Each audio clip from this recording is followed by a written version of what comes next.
Hello everyone, আমি পায়েল। আমার নতুন একটি ভিডিওতে সবাইকে এত ভালোবাসা। আশা করি আপনারা সবাই খুব ভালো আছেন আর আমরাও কিন্তু বেশ ভালোই আছি। আজকে যা সুন্দর রোদ্দুর উঠেছে দেখুন, সব জামা কাপড় আমি ধুয়ে দিয়েছি। বাইরে তাকাতেই দেখলাম বাইরের যে বিল্ডিং রয়েছে সেখানে প্রত্যেকটা ঘরেই দেখলাম ভালো রোদ্দুর পেয়ে সবাই সকাল সকাল অনেক জামা কাপড় ধুয়ে দিয়েছে। আসলে অনেক জামা কাপড় জমে যায়, তো রোদ্দুর হলে সবাই কিন্তু একসাথে অনেক কাচাকাচি করে।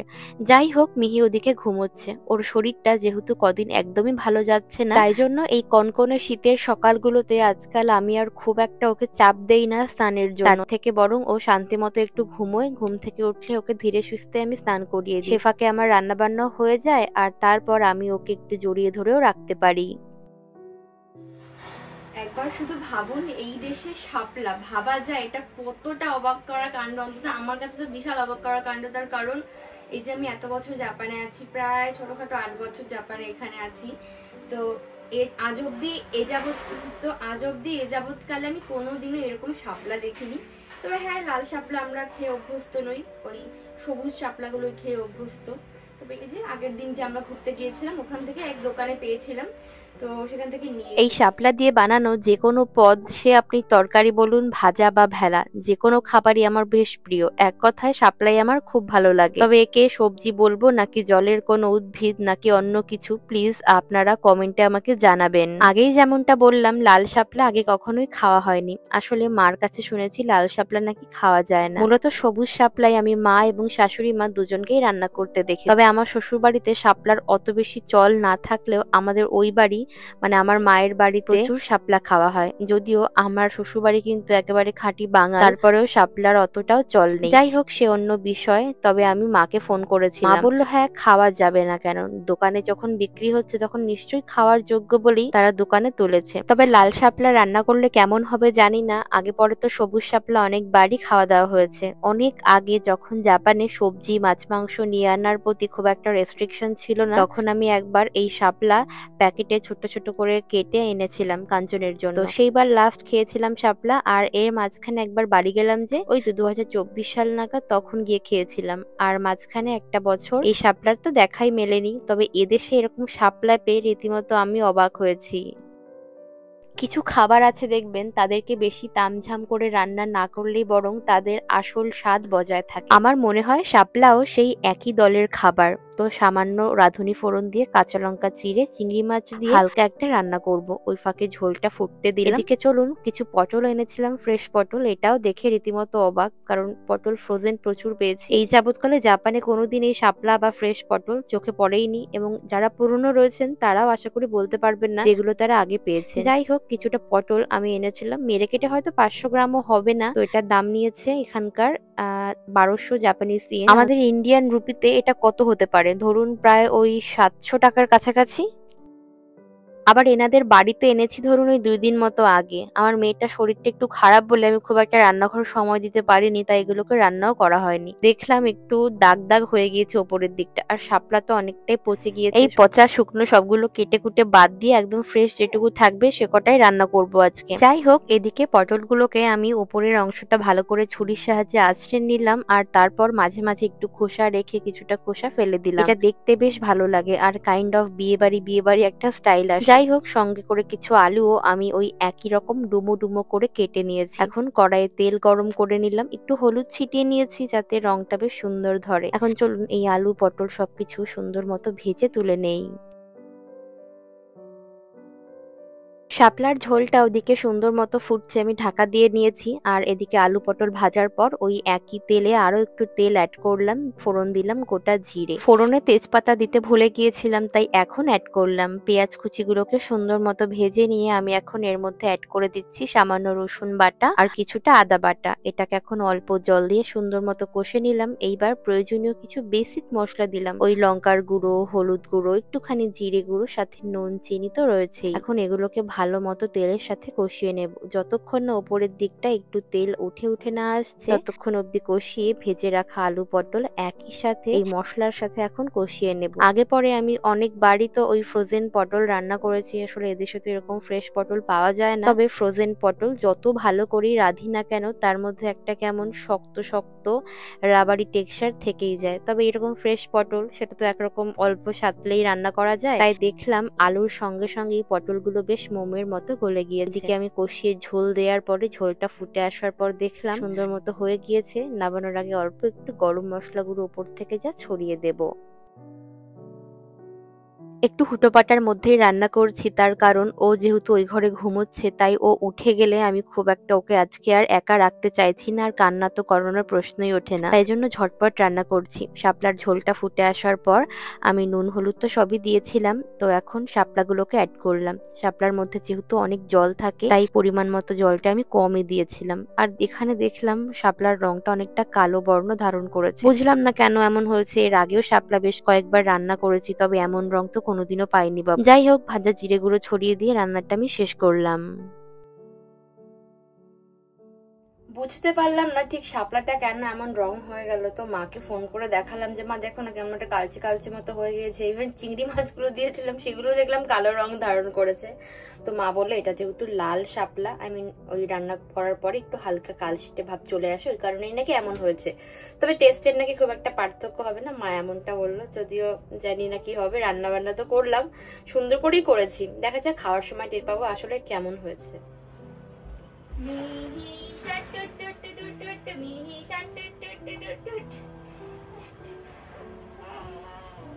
আমি রান্না বান্না শেষ করে কিচেনটা ক্লিন করে জাস্ট হাতটা ধুচ্ছিলাম, ও মা অমনি শুনি আমার মেয়ের কান্নার আওয়াজ। ব্যাস বুঝলাম মেয়ে আমার ঘুম থেকে উঠে পড়েছে। তাই ওকে ফ্রেশ করিয়ে জামা কাপড় পরিয়ে দিলাম, দিয়ে ক্রিবে শুইয়ে দিলাম। পাশেই ক্রিবটা রেখেছিলাম যাতে ও আমাকে সবসময় দেখতে পারে। আর এই ফাঁকে আমি বেডটাও ক্লিন করে নিচ্ছি। ও হ্যাঁ, আপনাদেরকে বলা হয়নি, আমরা কিন্তু একটা ডাবল সাইজের বেড কিনেছি। আজকাল না মেয়ে যেহেতু গড়াগড়ি করতে শিখেছে, হাত পা ছুটতে শিখেছে, নানান রকম শব্দ করে, আনন্দ করে, তাই ওর পাপা বলল এখন তো আর সবসময় ক্রিবে শুয়ে রাখলে ও আমাদের সঙ্গে খেলা করতে পারবে না, তাই ডাবল বেডটা এখন কেনা যেতেই পারে। তো সেই মতো কাঞ্চন একটা ডাবল বেড অ্যামাজন থেকে অর্ডার করেছিল। সেইটা আগের দিন সেট করতে গিয়ে বাপরে বাপ কালঘাম ছুটে গিয়েছে বুঝলেন। প্রায় 2-3 কিলো মতো স্ক্রু আর নাট বল্টু সবই ছিল, তো সেইগুলো সেট করতে গিয়ে আমার আর কাঞ্চনের সকাল থেকে দুপুর গড়িয়ে গিয়েছিল। তারপর অর্ধেকটা শেষ করে আমরা মিহিকে ডক্টরের কাছে নিয়ে গিয়েছিলাম, সন্ধ্যাবেলায় এসে আবার সেট করি। মানে কোনো রকম রাতের বেলা আমরা বেডে শুয়েছিলাম। যাই হোক, তো সেই বেড সেট করার অন্য এক গল্প। সেদিন ভেবেছিলাম ভিডিও করে আপনাদেরকে দেখাবো, তবে কাঞ্চন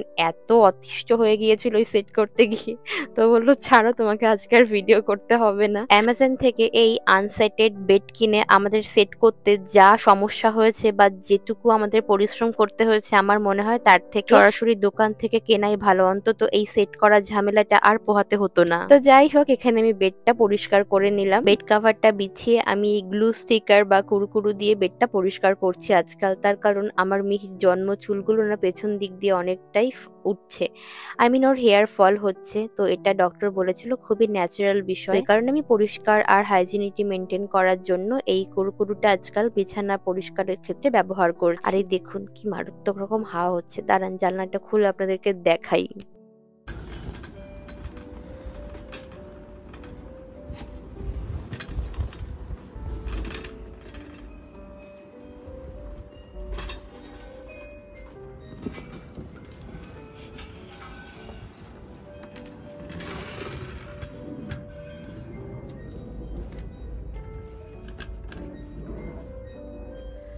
আমি মিহিকে নিয়ে শুয়ে আছি, তো হঠাৎ করে বুঝতে পারলাম যে ভূমিকম্প হচ্ছে। আপনারা অনেকেই জিজ্ঞাসা করেন না যে জাপানে ভূমিকম্প হয় কিনা। হ্যাঁ, জাপানে ভূমিকম্প হয়। তো আজকে দেখলাম বেশ ভালোই নড়ছিল। তো আজকে টাইফুন হচ্ছিল, সকাল থেকেই বেশ টাইফুন হচ্ছে। এই যে এখনো নড়ছে, অদ্ভুত। এখনও ওরকমভাবে ফিল হয় না যে ভূমিকম্প হচ্ছে, কি ভয়ানক ব্যাপার। আসলে এই ব্যাপারগুলোর সঙ্গে না অনেকটাই অভ্যস্ত হয়ে গিয়েছি। তো যাই হোক, আমি সবসময় মিহিকে ভূমিকম্পের সময় একটুখানি জড়িয়ে রাখার চেষ্টা করি, ওকে অন্যমনস্ক রাখার চেষ্টা, যাতে করে ও এই ব্যাপারগুলো ফিল করতে না পারে। এই দেখুন কথা বলতে বলতে থেমেও গেল। কিন্তু টাইফুনের যে এলোপাথারি হাওয়া সেটা এখনো হচ্ছে। গতকালকে এই ব্যাগটায় করে প্রায় 1 ব্যাগ মতো লেবু এনেছিলাম। সব মিলিয়ে লেবু তা না হলেও প্রায় 5-6 জনকে তো দেওয়া হয়ে গিয়েছে। এছাড়াও কাঞ্চন আজকে সকালে বেশ কিছু লেবু ওর অফিস কলিগদের জন্য নিয়ে গিয়েছে। 7-8 জন মতো আছে ওর পরিচিত আর কাছের, তো তাদের সবাইকে একটা দুটো করে দেওয়ার জন্য অনেকটাই তো লেবু প্রয়োজন হয়। তো সেগুলো বেরিয়ে যাওয়ার পর এখন বাকি রয়েছে বাড়ির জন্য কিছু লেবু। তো আমি গতকালকে তেমন কোনো কাজ করতে পারিনি, তার কারণ মিহির একটু শরীরটা খারাপ ছিল। তো ওই কারণে আমি সবকিছু ছেড়ে ওকে বলে নিয়ে ওর কাছেই ছিলাম। তো যাকে ও এখন ঘুমোচ্ছে। এখন বাজে 4:30 মতো, বাইরে এখনো প্রচন্ড হাওয়া হচ্ছে। আর মনে হয় আজ রাতে আর থামবে না। আর একটু আগে তো ভূমিকম্পটাও হলো।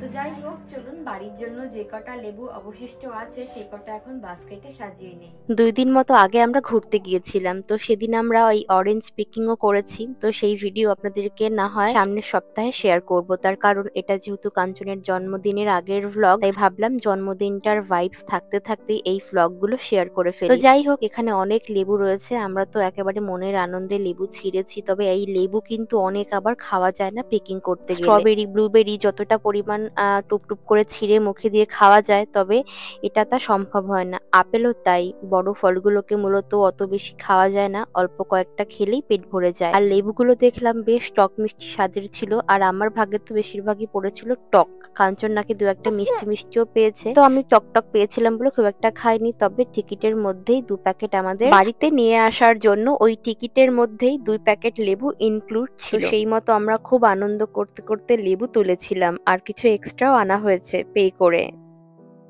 মিহির যেহেতু কদিন ধরে শরীরটা একটু খারাপ, তাই জন্য আমি ওকে খুব একটা কাজ ছাড়া করছি না। তো ওই করতে করতে আজকে সারাদিন আমার খুব হুটোপাটার মধ্যেই সময় গিয়েছে। দুপুরবেলায় খেতেও পারিনি, রান্নাবান্না তো করলাম যেমনটা দেখতে পেলেন। তো এখন বাজে হলো ঘড়িতে এই সময়, আমি এখনও খাওয়া দাওয়া করিনি। তো ভাবলাম যে না, এবার একটু ঘুমিয়েছে, আমি যাই এবার ওকে ঘুম পাড়িয়ে রেখে একটু খাওয়া দাওয়া সারি। লেবুগুলো জাস্ট রাখলাম, পুজোটা দিলাম, খাবারটা গরমও করলাম, অমনি কান্না জুড়লো, তাই আবার নিয়ে তুললাম। কি করব, মানে আমি দেখেছি যখনই মায়ের একটু স্নান করার টাইম হয়, মায়ের একটু খাওয়ার টাইম হয়, তখনই বোধহয় বাচ্চাদের কান্না পায়।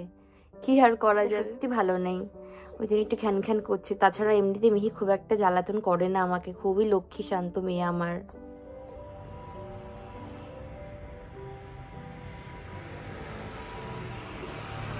আজকে অনেক ঠান্ডা পড়েছে, ওই জন্য মাস্ক পরে নিয়েছি। মাস্ক পরলে অনেকখানি ঠান্ডা কভার হয়। তো মিহিকে আমি ওই আধো ঘুমিয়ে নিয়ে এসেছি। ওর যেহেতু এখনো ঘুমের সময় পার হয়ে যায়নি, তো আমি ওকে এখনো স্টলারে রেখেছি। ঘুমোটার জন্মদিন, তাই কয়েকটা দরকারি জিনিসপত্র নেবো, মানে রান্না বান্নার জিনিসপত্র, একটা কেক, এগুলোই যা নেবো আছে। তাই একটু চাপের মধ্যেই তো থাকবো। চেষ্টা করব কাঞ্চন অফিস থেকে আসার আগেই সমস্তটা শেষ করতে। প্রত্যেক বছর তো অনেক ঘটা করে করি, তবে এবার যেহেতু মিহি অনেক ছোট, ওকে নিয়ে সত্যি পারা তো খুবই দুষ্কর। কিন্তু তারপরেও জন্মদিন বলে এমন একটা সুন্দর দিন, একটা স্পেশাল দিন, সেটা সেলিব্রেট না করলে কেমন করে হয়। আজকে লিফটটা বন্ধ, বাবারে বাবা কি যে কষ্ট হলো। সেই কোন কোন দিক দিয়ে আমি ঘুরে এলাম। তারপর এখানে এতগুলো সিঁড়ি, এই লাইক এটা অডিটোরিয়ামের মতো, চারদিকে অনেকগুলো সিঁড়ি, সেই সিঁড়ি বয়ে বেয়ে বেয়ে আমি এলাম। বড় কষ্ট হয়ে গেছে, খুবই কষ্ট হয়ে গেছে। তো চলুন সবার আগে একটু মাছ নেব। যদি কাটিং করা ইলিশ মাছ পাই তবেই নেব, গোটা ইলিশ মাছ কাটা আমার পক্ষে অসম্ভব। আর যদি না পাই তাহলে ভালো যে কোনো একটা মাছ নিয়ে নেব। আজকাল বাজারে আসলেই দেখা যায় একটার পর একটা অনুষ্ঠান লেগেই রয়েছে। কদিন আগে চলে গেল হ্যালোউইন, আর এখন আবার শুরু হয়ে গিয়েছে বড়দিনের তোড়জোড়। দেখলাম অনেক সুন্দর সুন্দর ক্রিসমাস ট্রি সাজানো হয়েছে দোকানগুলো। আমার কাছেও কিন্তু মোটামুটি একটা মিডিয়াম সাইজের ক্রিসমাস ট্রি রয়েছে, তো সেটা আমি প্রত্যেক বছর সাজাই। এইবার যেহেতু আমার সোনা মিহি, মানে বাড়িতে একটা ছোট বাচ্চা আছে, তাই ওইটা সাজানোর প্রতি আমার আরো বেশি আগ্রহ কাজ করছে। তবে এই সপ্তাহে নয়, বরং নেক্সট উইকে আমি কিছু অর্নামেন্টস আরো কিনবো, তো সেইগুলো দিয়ে আমি ক্রিসমাস ট্রিটা সাজিয়ে নেব। ডিসেম্বর মাস আসার আগেই এই ক্রিসমাস ট্রি সাজালে আমার মনে হয় যেন একটা উৎসব উৎসব ব্যাপার রয়েছে, তো সেই জন্য একটু আগে আগেই সাজাবো। তো যাই হোক, আমি এলাম দাইসোর একটা স্টোরে। তবে এগুলো দাইসোর আন্ডারে নয়, বরং স্ট্যান্ডার্ডের আন্ডারে কিছু প্রোডাক্ট। আমি চাইছিলাম যে এখান থেকে কিছু নতুন নতুন প্লেট, বাটি এগুলো নিতে, তার কারণ আমার ইচ্ছা করছিল কাঞ্চনকে এই বছর জন্মদিনে নতুন এই ধরনের সেরামিকের থালায় খাবার সাজিয়ে দেব। নেব। প্রত্যেক বাড়ি তো একদম সাদা প্রপার থালা বাটি ব্যবহার করি, তবে দেখলাম এই বছর বেশ সুন্দর ডিজাইনের নীল, লাল, হলুদ নানান রকমের ডিজাইন সমৃদ্ধ এইরকম বাটি, প্লেট, থালা সবই এসেছে। তো এখান থেকে আমি ভাবছি কোনটা নেব।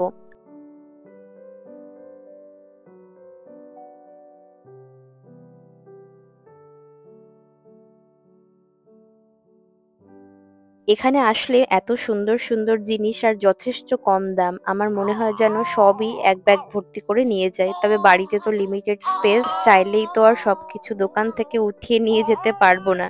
আর এমনিতেও আজকে যা দরকার আমি কেবলমাত্র সেইগুলোই তুলবো, তার কারণ এই একটা স্টলারের মধ্যে যেটুকু নিচে জায়গা থাকবে আমি সেইটুকু জিনিসপত্রই নেব।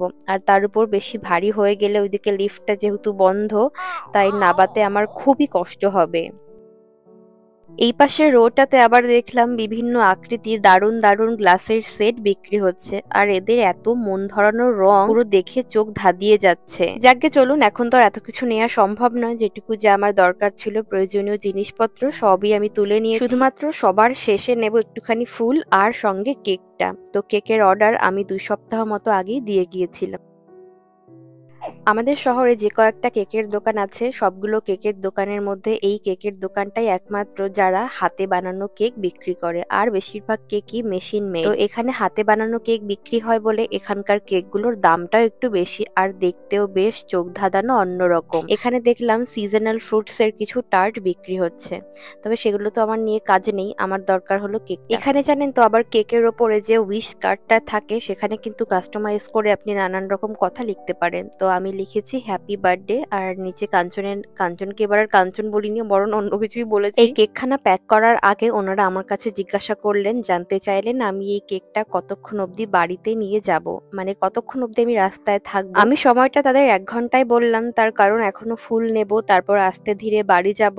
এই সবকিছু করতে করতে আশা করি আমার 1 ঘন্টা সময় তো লেগেই যাবে। আর এদেশের কেকের দোকানের একটা সিস্টেম আমার বেশ ভালো লাগে, সেটা হলো রাস্তায় যতক্ষণ অবধি থাকবো এই কেকটাকে ফ্রেশ রাখার জন্য ওনারা সেই সময় বুঝে সঙ্গে ড্রাই আইস কিছু প্যাকেট ওনারা এই কেকের বক্সগুলোর মধ্যেই ফ্রিতেই দিয়ে দেন। গরমকালের তুলনায় শীতকালে এখানকার দোকানগুলোতে বেশি ফ্রেশ ফুল পাওয়া যায়, আর দামও যথেষ্ট কম। এত সুন্দর সুবাস ছাড়ছে এরা, রীতিমতো একটা স্বর্গীয় অনুভূতি। তো চলুন পছন্দের ফুল নিয়ে এখন বাড়ির দিকে যাই। দেখা হচ্ছে পরবর্তী নতুন ভিডিওতে। সবাই খুব ভালো থাকবেন, সুস্থ থাকবেন, টাটা, বাই বাই।